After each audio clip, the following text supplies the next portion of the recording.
quite a large amount, and decided perhaps he would try the other side. Sometimes we as entrepreneurs have mixed emotions about that we lost him to the other side, but we're so glad he's on that other side. He is now with one of the biggest investment enterprises in the world, which is NCB Capital and Eastgate Capital, NCB being the largest bank by assets in the Middle East. And so Hisham brings both sides of the coin to think about emerging markets, to think about investment, to think about entrepreneurship. Also, I hope you all know that NCB and Eastgate have been a very big supporter of the Arabia 500, and all that came before the Arabia 500 was the Arabia 500. They've supported us for 4 years, and that's ever since we started, and that's a lot of Hisham as well. And when we did the Arabia 500 Awards, I said, Hisham not only did that, he did the most important thing. The first company we ever found in the region to begin this whole process, company number 1, came from Hisham. So Hisham is going to lead a discussion with some of the entrepreneurs and others on the panel, and I think what you can have through him is a multifaceted discussion and experience about where this region is going. So I'd like you to warmly welcome Hisham and the panelists on the stage and engage with them in some tough questions. Where are we going and what does it look like?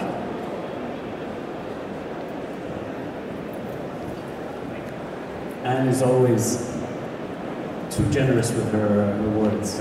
She always humbles me, so thank you, Anne, for that lovely introduction.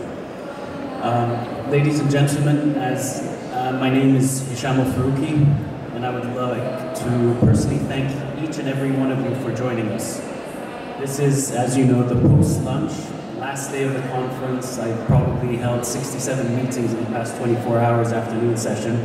So again, thank you for being here. What I can promise you is that if you are looking for optimism, positive energy, real momentum, and those rarest of post-crisis attributes, economic growth and value creation, you've come to the right session. For amongst our panelists, we not only have representatives from some of the hottest markets in the world, India, Turkey, Indonesia, and the GCC, but we have the most successful and dynamic business leaders from these economies. Individuals who are active across sectors as diverse as plastics, gummy candy production, warehousing logistics, and venture capital. I hope you are all as excited to hear from them as I am to learn from them. So let's get started. Introducing first, Mr. Amritesh Reddy is the Executive Director of Continental Warehousing Corporation, one of the largest logistics companies in India. Remember, 1.3 billion people. He's active in road, rail, and air infrastructure. Mr. Johannes Teha is the CEO of Yuppi, I love this company, an Indonesian world-class gummy candy producer that is present in more than 40 countries worldwide and that has over 4,000 team members. Right next to him is Mr. Yavuz EROGLU, the CEO and founder of Plastik Turkey. Ladies and gentlemen, all I'm going to say is that Mr. EROGLU's company was ranked as the fastest growing company in Turkey in 2011 on the Arabia 500 list. And I am also personally proud that Mr. EROGLU's business activities also encompass Palestine, where he has a plastic manufacturing facility there. So that absolutely blew me away. Finally, I would like to introduce Mr. Scott Gillespie, founder of the Jigsaw Group and commercialization partner of T2VC. T2VC is based in Silicon Valley, but Scott is based here in the UAE. As per his unique title, Scott is an ecosystem and venture architect. So let's get started.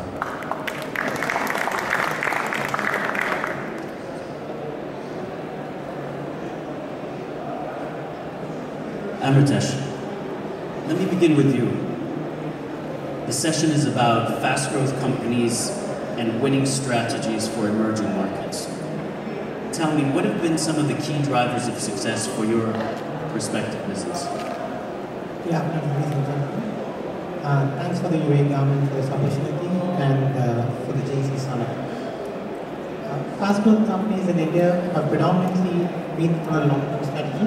So one of the premium things we actually look at India is long-term.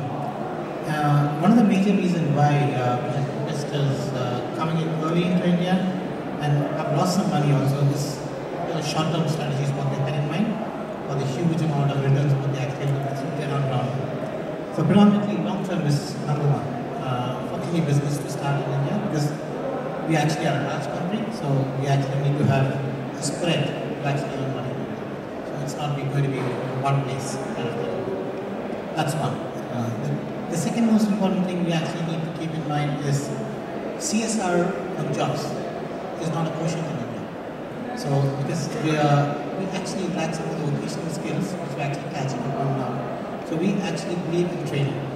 So training and capitalizing and holding on to the people is second most important thing what we see in the emerging economy.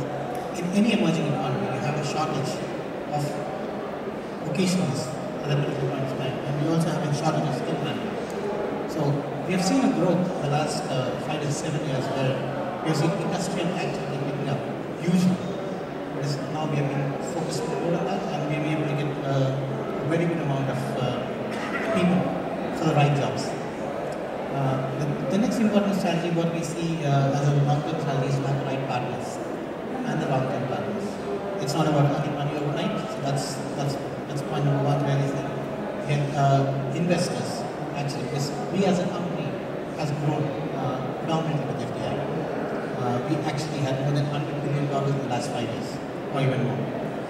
Even in this market, I think in the last 8 months, we had $20 billion through both the stock market as well as the company funding.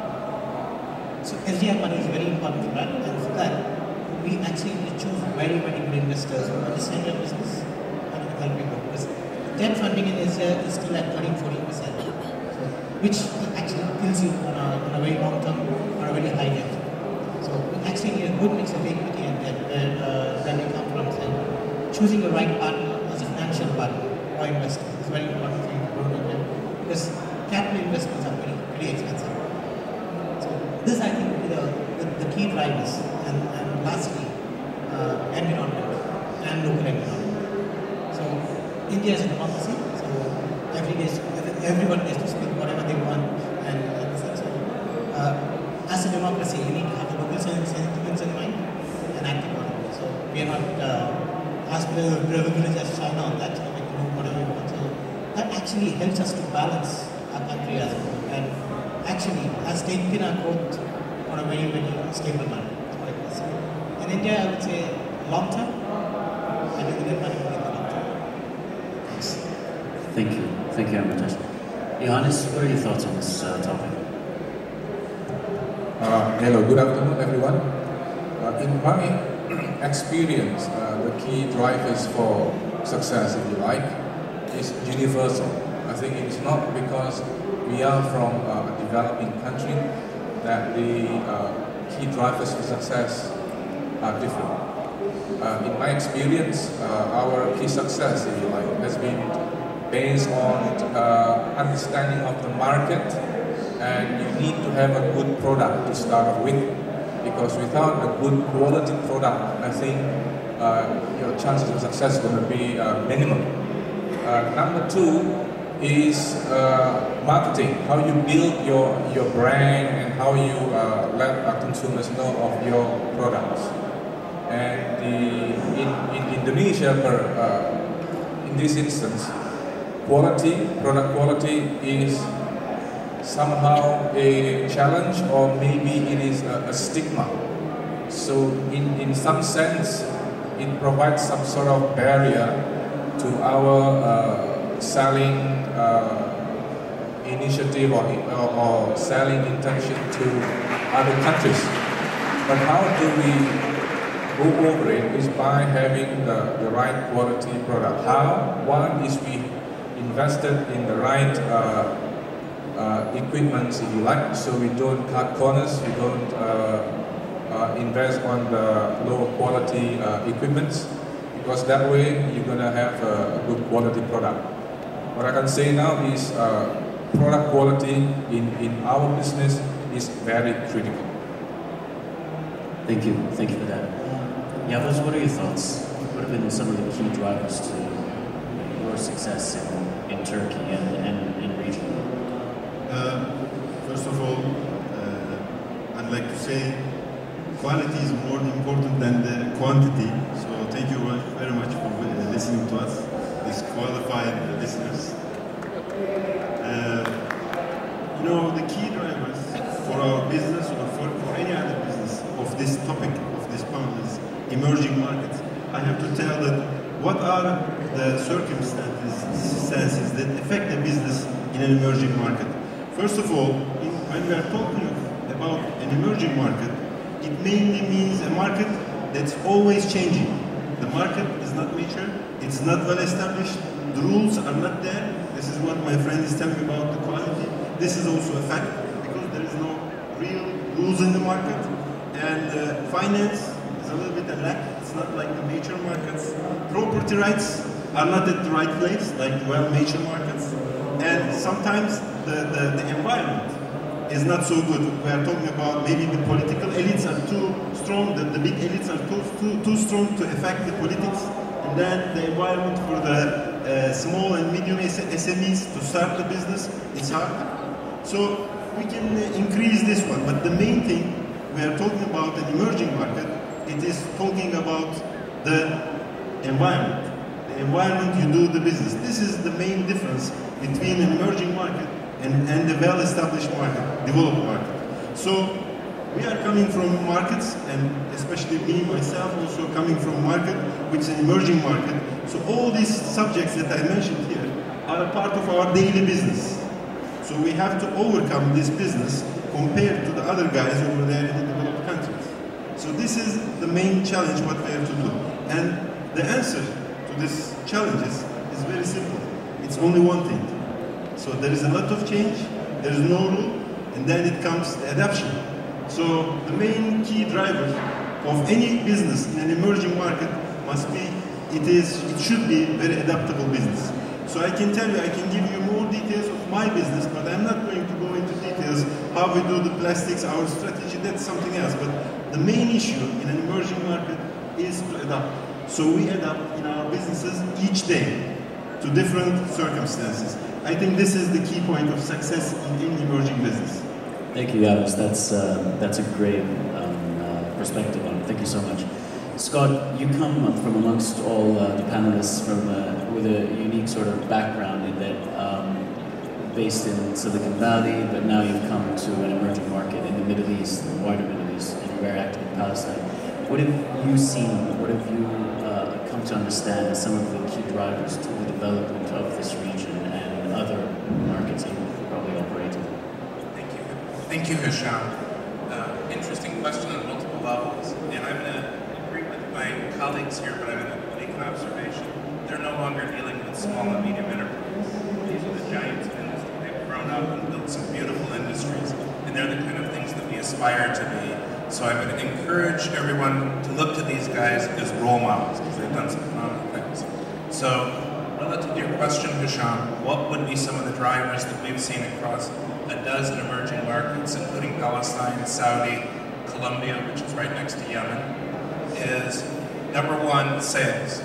There seems to be a great challenge, especially in the Middle East, towards selling.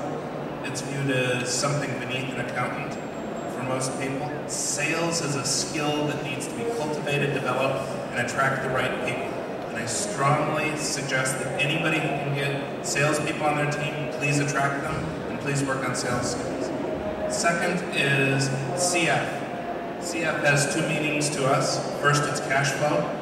If you don't have cash flow, you don't have a business. You have a desperate environment. And two, it means co-founder. For most of the early stage ventures that we deal with, or growth businesses, try not to be a solopreneur that leads people beneath you. Get a co-founder or two so that you can go forward with some really skilled people. And getting talent is really, really important across the world. The last one is mentors. All of us are good at something. The few of us claim to be great at everything. And the hardest part, I was thinking of you, PK. The hardest part really is to find people that can coach you at that next level. So in sports, even the top pros in any of the industries or any of the sports have a coach. In business or in early stage ventures, I strongly encourage getting mentors early to help you go to the next level. Thank you, Scott. I'm going to change script a little bit here, guys, okay? You've talked about some of the challenges, so I'm going to move down the list, and we're going to talk about how today we live in a globalized world in which organizations have ever greater reach. A world where global brands are ever increasingly targeting your specific economies to tap into growth opportunities. They are infringing on your turf. They're competing. So how does one compete against that? You now, as business leaders within your communities, having built these larger organizations, how does one compete against that? How does one create a sustainable and a winning strategy? I can talk for India. 70% of our GDP from service sector, 12% from agri, and the balance from industrial and stuff. So when brands come into India, the biggest one, which is getting the 70% market, they don't get, which we call as retailing, or we call as whatever thing.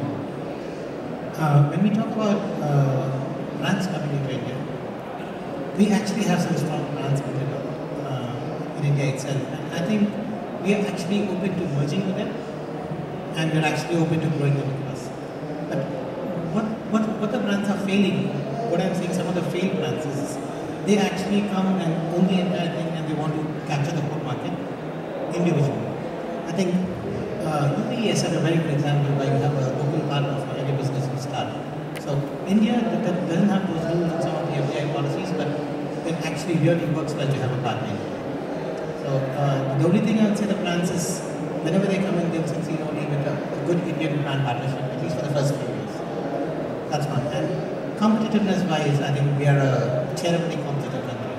So where the education levels are really high at the metro. So competition for foreigners has not been very easy. Foreign brands have not been very easy in India because of the inbuilt costs which you have absorbed for starting up a company in India has been pretty high. Because you have to build, like my friend Yuva said, the branding strategy is very, very important for any other development.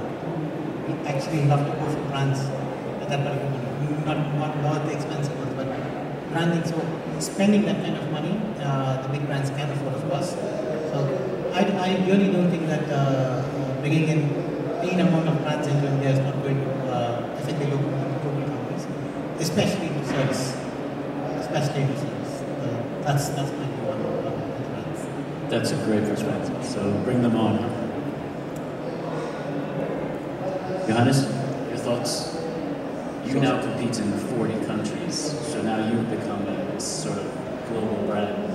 What about sort of the major global players that are coming into your own geographies? How would you protect against that? In our experience, we have competitive edge at the moment with regard to our capability in packing our products in more manual fashion. In the developed countries, I think labor cost is so high, so it prohibits you from making products in certain packaging formats. In our case, we are still very lucky that we can still manage to sell products that are manually packaged. In our current factory, we employ about 4,000 workers. Largely, they are manual workers, manually packaging our candy. We cannot continue to focus on this strategy for long because, as we know it, the pressure of labor wages is happening across the world. So I think we have to move just from cost to something else. So I think it is not a strategy that is sustainable, let's say 10, 20 years down the line. But currently, that is our competitive edge. But while we are doing it, we continue on building the product quality, product innovation is critical. I think it is universal in any other categories, but we specifically in our strategy to develop products that are innovative. So in the context of gummy candy, for instance, if you just produce regular candy, gummy bears, everybody can make that. From Turkey, China, you name it, Vietnam, and all. But if you start putting value-added things into it, we call it a functional gummy. You adding omega-3, for instance, you adding AA, DHA, beta-carotene, antioxidant, or even caffeine. So then you talk about something else. So you're not competing on cost, on price. So you're competing on adding value. And in the way we make our product as well, if you come up with some basic item, the name of the game is just price. So your customers will window shop from 2 or 5 different countries and get the cheapest possible offer. But if you can come up with something that is different, that is difficult for others to make, then you have an edge, and that is sustainability. Thank you, Hans. Yavuz?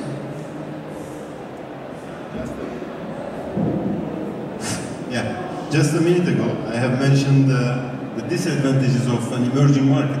But this question is about the advantages of an emerging market.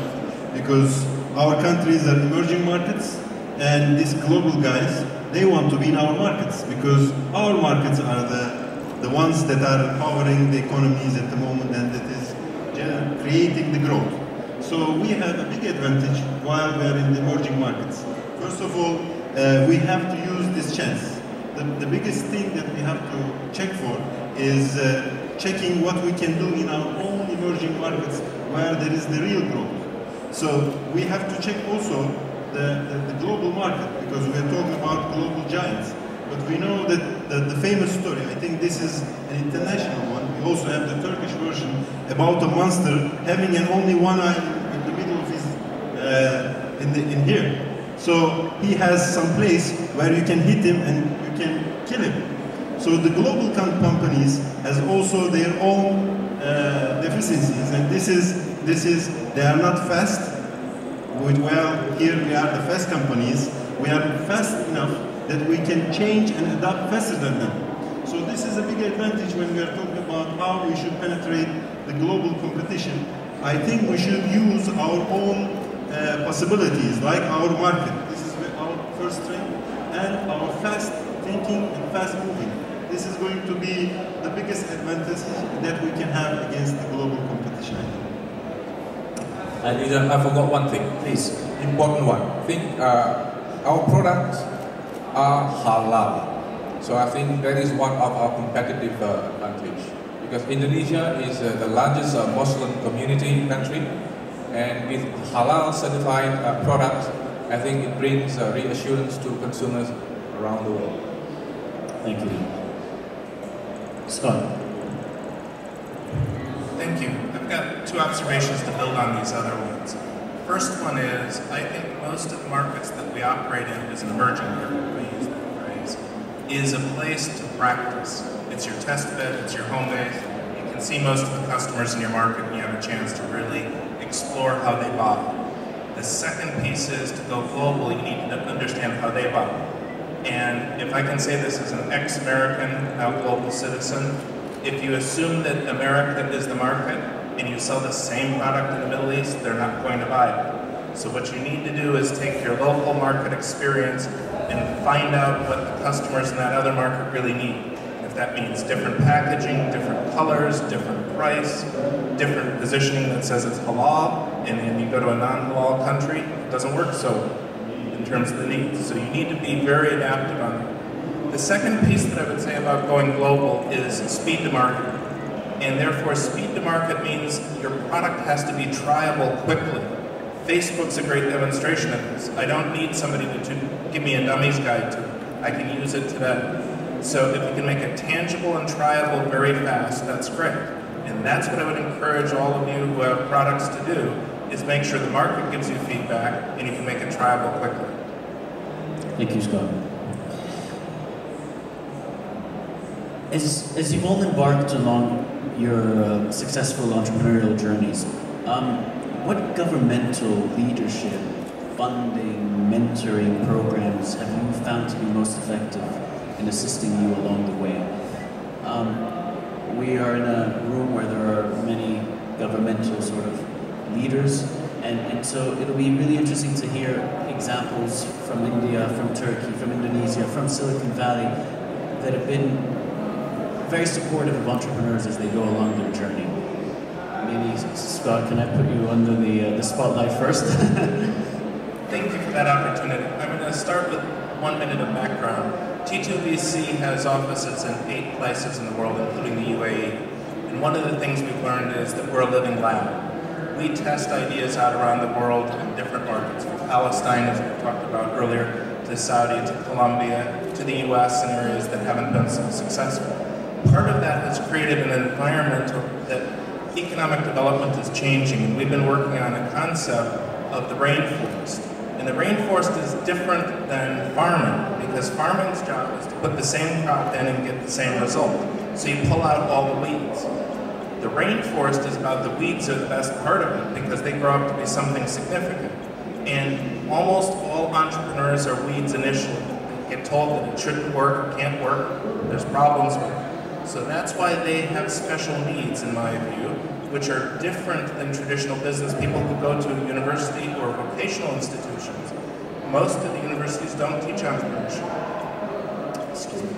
Where you get entrepreneurship skills is from somebody like yourself who's already built a bakery and been extremely successful, and they assist somebody else. Those programs are not well cultivated. They're almost like the black art. There's something beneath the covers that isn't talked about a lot. And I encourage everybody to help push things like that. The other ones is the pre-bank financing, one of my danger zones of discussion, which I noticed today I don't have any bankers on it. If an SME starts at 5 million in turnover, what does an early stage business startup do for funding? They have to go to friends, they have to go to angels, or they have to have something that's a brick and mortar to leverage. That's really hard. So today, almost all the people in the audience that are trying to raise money. How many of you are trying to raise money? Okay, about half of you. Most of this room outside, people outside, there's about a third of them that are people with money.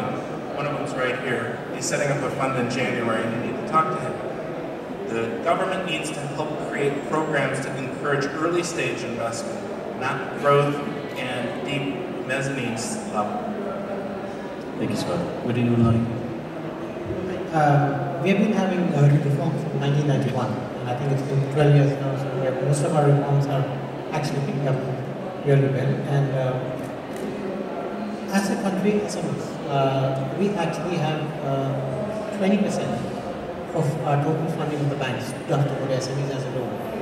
So how much has that administratively followed is the question, but we do have those rules in place. As investors, we are any emerging economy. Friend there, where rules keep changing, politicians keep changing, so you have to adapt to their rules, that's one. And we have been doing extremely well on infrastructure, so where currently the infrastructure companies are down, where I actually say success introduces you to the world, whereas failure introduces the world to you. So we actually have seen a success on infra companies for the last 5 years, where we have been terribly overrated.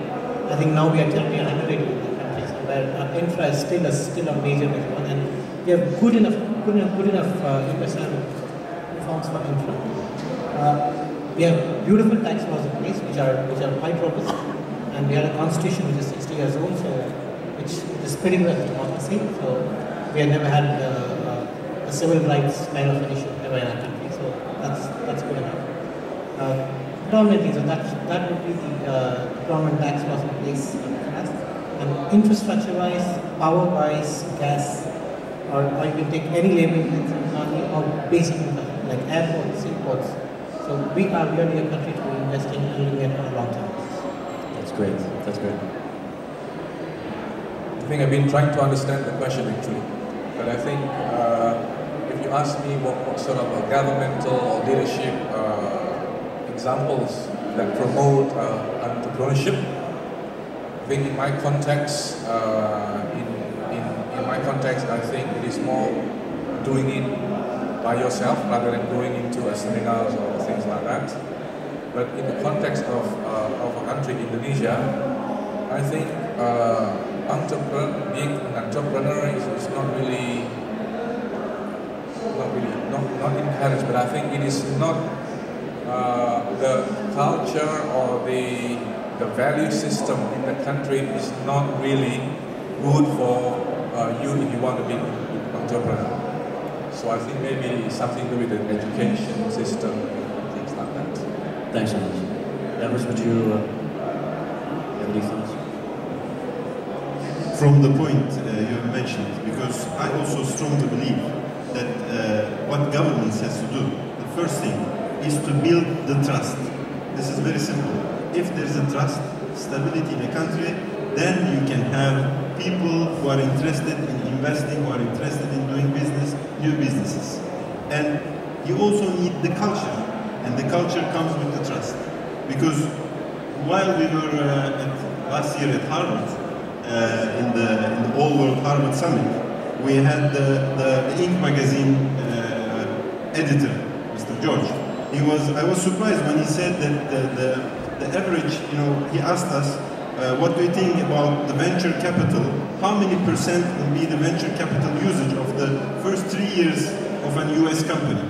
I was expecting to have so big numbers, but it comes out that only 30% of the companies use venture capital in the US. So, and the reason was very simple, because the companies wanted to have their own business in their chest. They didn't want to give it to somebody else. But the other question that he asked, that he said that there was a survey in the US asking the people what kind of future for their children they would like. And 70 or 80% of the people, they would like their children to be entrepreneurs. But in the emerging markets where I come from, while I understand my friend comes from Indonesia, this is not the case. People like for their children safe business in government, in military, so they feel that it's more safe.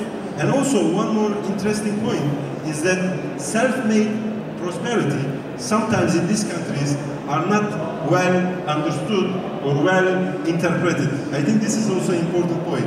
And it comes, who will change this? This is, I think, your question. The culture and everything should go from the government. This is maybe the key point of the government, more important even than the finance, because this will make the people to invest and to go for entrepreneurship. The rules should be very straightforward. The government should be at a place where he's making the rules, and the rules are very clear for all the players.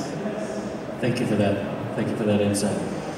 One last question before we open it up to the floor for questions, and please, anybody feel free to respond. I want to talk about the social responsibilities of leading successful organizations in emerging markets. Let's talk about examples of initiatives that you have tried to build into your business models and the effect that these have had. Scott, Yavuz, I know we've discussed. Thank you. I'm going to share a couple because my colleagues have lots of ideas on this one. We've been talking about this. One of them has been this issue of government giving aid or support or training to early stage entrepreneurs and founders. We've found that this doesn't work very well. If you give it to them, they don't value it. So they need to be some level of exchange, even if it's a small amount of money. But what's even more important is to create a social contract with those people. And the social contract we've tried in Palestine, and it's worked quite well. We've done it in Saudi, we've done it in the UAE, we've done it in the US. Is that if you get services from the government, your obligation is you have to share those services with 5 or 10 other people. It doesn't mean it goes into you and stops. You are to share it with other people. So if you get assistance to go overseas on a mission, and you go to the UAE for the first time, from Turkey, let's say, your job is to go back to Turkey and explain what the experience is like for them. And that's a significant change in the expectation that it's about me at the center, and I get it as a zero cost. The second one is that CSR is important for companies, but most of them don't want to dole it out unless there's some real known public benefit. So we're finding that a lot of the groups that are getting support today or women mentoring groups or women training, because in the Middle East, there's 50 or 100 million women that are being turned on to the workforce based on the societal changes. Lots of the CSR activities now are saying that's really good because that'll stabilize the future. And I'll just put that out there as an activity for my colleagues to jump on. Thank you, Scott. CSR is actually a relatively new concept for India. Predominantly, we are a combination of towns and villages. Most of the CSR was done by the owners themselves, or the person money what they get out of this. So CSR has become a role in India now. I think 2% of your profits have to go to CSR. As Scott said, we actually don't know what to do with that. So we actually are trying to build in models where the CSR can be taken forward responsibly. Apart from that, we have been very big companies in India like Tata's or HCL who have invested quite a significant amount of their money into education and into healthcare. And I think some of the best healthcare and education in India are run by private or by private companies on those lines. As CSR goes, yes, we are a country which has learned CSR. Actually try to invest exactly what goes into a CSR, and actually our framework is still very loose on how exactly can you contribute for a CSR. Our main CSR activities actually is hiring workers from the community and buying support services from the local community. For instance, catering services for the workers. We buy from the neighborhood. So far we haven't really been involved in the CSR events. Normally it tends to be something, what is now the buzzword, something, what is the buzzword of CSR? Social responsibility. Philanthropy, I think that is philanthropy. But that is somehow charity-like somehow. But we don't do that so much. I think, as I mentioned to you, I think it's directly going to the community where we operate. Thank you. Thanks, Yavuz.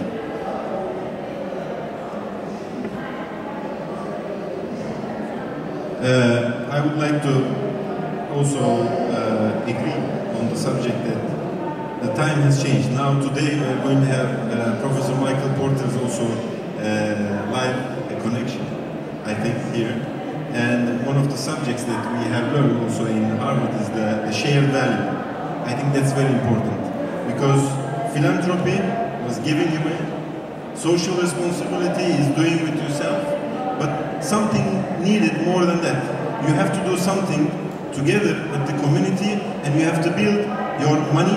You have to earn money, and at the same time, this running system should benefit the community that is serving. So I also believe that philanthropy is good, but it is not something that is sustainable.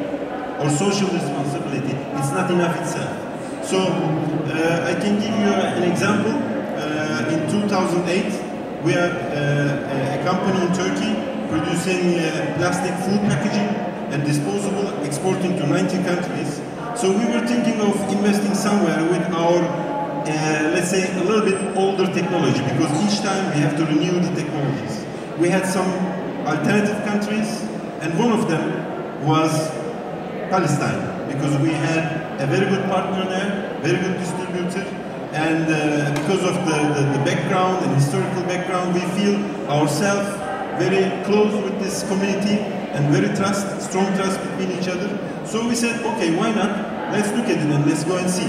So when we go there in Palestine, in Hebron, we have seen that there is a big amount of people who are very well educated, even more well educated than my country, the average education level. They are well educated, there is unemployment there is lack of business, and there is lack of confidence, and there is lack of courage to do business. There is mainly trade, but nobody is making strong investment on industry over there. So we check the market and we find that it's possible. We can make a business here, we trust these people, and they trust us. So we said, let's have a go. I think this is important, taking the risk. So we took the risk, together with our partners there, we made a new company and we started producing plastic disposables, simple products, cups, plates that's used in the daily lives of the people in 2008. And this business grew. What happened at the end? I'm not going to give all the discussions, but what happened at the end is this company now is operating there. It is compared to our own business in Turkey, it's smaller business, but it is the biggest one in that region. So, and it's exporting to Jordan. It's exporting even to Israel from there. And the good thing is that there is about 4 or 5 more people copying our business and trying to do the same. And I'm happy about that because this is something positive. That's the multiplying effect. And people see that, okay, our friends come from Turkey and made this investment. It's going good, so we can do the same. There were a lot of suppliers supplying us the goods. They also earn money, we also earn money. So it was a system that we were together building up a system. There were more copies, making paper cups, other things. So I was really, really happy about this business because we earn money, because we earn the community and the community earn money. And it's a sustainable business. That's great. Ladies and gentlemen, please, a round of applause to Yavuz and I'm going to open it up to the audience. We have time for 1 or 2 questions. Please, a question, remember, is a sub 20-second stream of words with a question mark at the end. To all the members of Please. whoever would like to answer, when you talk about entrepreneurship in emerging markets, how do you differentiate or how do you define an SME versus a startup versus a small business? How do you differentiate and who do you support? Thanks, PK. That's a good setup. This is an interesting definition. I'll try to give a short answer so my colleagues can. A startup is typically somebody who, or an individual, who has converted themselves from an entrepreneur to a founder and declared that they have a venture. We typically find that a big changing point, and there's probably 100 entrepreneurs for every startup. Because there's a lot of people thinking about it and they've got good ideas. So those are ideas people or entrepreneurs, and when they become a startup, they get the first F in their name, which is a founder. And at the second stage, we look at an early stage as a business that's transformed themselves from 1 or 1.5 people to probably 5 people, but it also has a co-founder, so that that's leadership sharing at the top end. So that goes from an F to a CF. The third stage we normally look at is growth. And growth means you're no longer selling in your own market. I'll take Turkey. I've seen all the people that I can see in Turkey. I'm now going to Jordan and I'm going to sell in Jordan. That's a growth business, and at that point you have to engage distribution channels that you've never had before.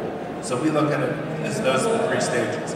I personally don't like the SME label because the SME label seems to catch everything from an individual business up through, yesterday I was told by the bankers, 100 million in turnover.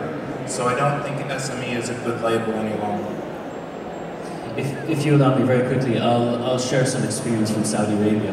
Over the last couple of years, the Saudi government has really stepped in a major way to help support effectively startup businesses. They've launched programs around the Centennial Fund, the Kafalat program. NCB is a major supporter of these initiatives. And it's really businesses that go from either an idea, business plan and the startup implementation phase to businesses that have a sort of revenue of approximately, I would say, up to 5 million riyals. Now you are starting to see, for the first time, institutional investment funds coming into the market that are doing sort of Series A, the first institutional round of capital that can help scale these businesses from strong proof of concept. You have some customers. You may not be profitable, but the investor will have good, solid clarity as to how you make that leap into profitability. And then there are a greater number of players, both in the kingdom and also regionally, and that also includes sort of institutional family groups within that really do partner up with businesses that are profitable, have strong growth prospects, and can be taken all the way up to becoming sort of national leaders, national champions. Any other questions? I saw a hand.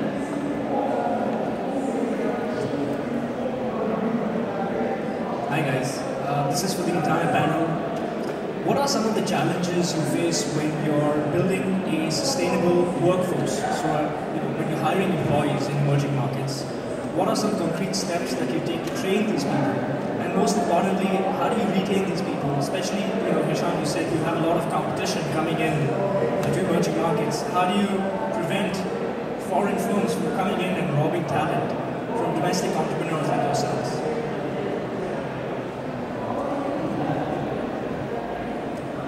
I'll start first, perhaps. I think in every business, your manpower, your people is the most valuable asset. I think that is very true. I think in my case as well. So your question is about how do we start up recruiting the right team in developing countries such as Indonesia. In my case, is that you have to start with few people, but higher quality one. I know it is more buzzword, easier said than done. But the point is that start with fewer good quality people, look after them well.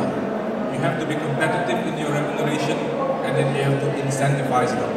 And then from there, because when you have your strong lieutenants, then the lieutenants can look after the more people, soldiers down the line.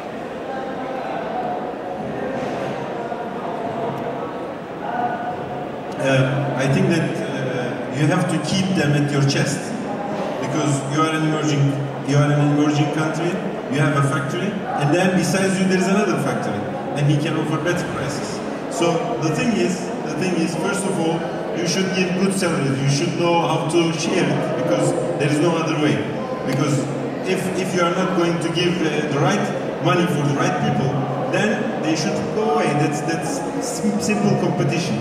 Another thing is that about education, you have to educate them. But there is a big mistake that we do always as businessmen. We educate people and we continue to give them the same salaries. No, that would not work. When we educate them, we should increase as much as the knowledge that they have. So it's a part of the life of an emerging market company.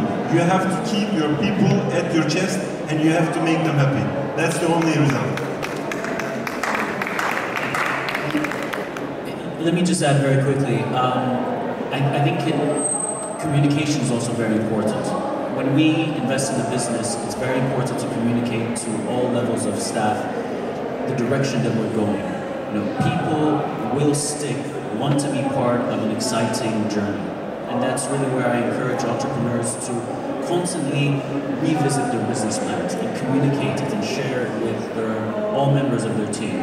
Because if you can communicate the vision, we are here today, we are going to be there in a couple of years, people will buy into that vision and stick along. The other thing that we try and introduce into businesses are, as Eva said, sort of compensation schemes that reward staff. That was, very rare in Saudi Arabia, where you're treating management, all staff, almost as partners as opposed to employees, and really that creates tremendous energy within an organization. I think we have time for maybe one more question. I see a hand over there.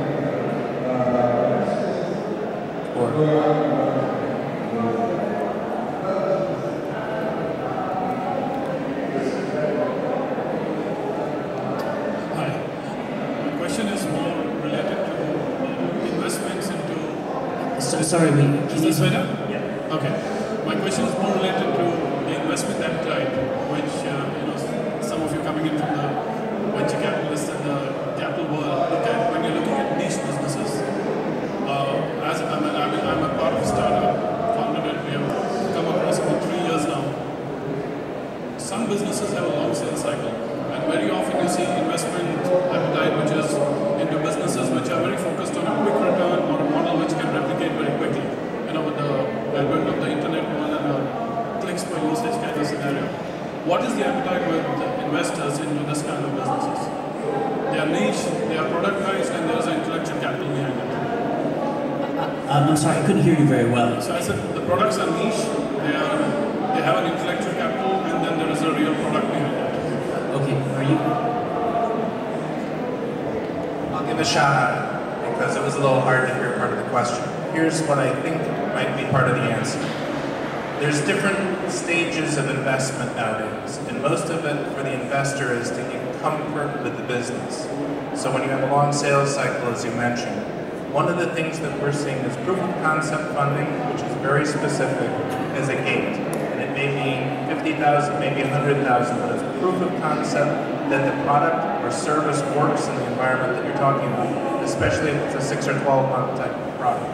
The other one is proof of market, because if you only do it once, that's proof that your brother will buy it. It's not proof that the market will buy it. So you need to have a proof of market approach, and that needs to be validated.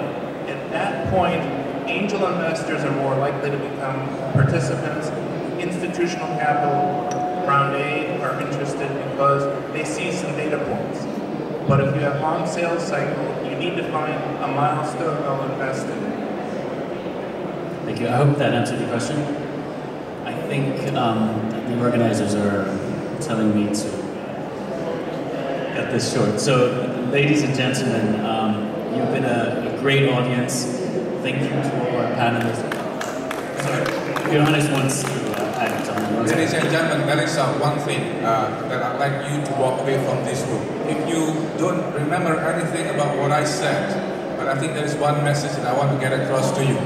If you are ever to invest in an emerging market such as Indonesia, get a local partner. And getting the right partner is very critical in building your business. Thank you so much. Thanks for that, Johannes. Thank you to our panelists and thank you to our audience. Thank you for being here and have a great day.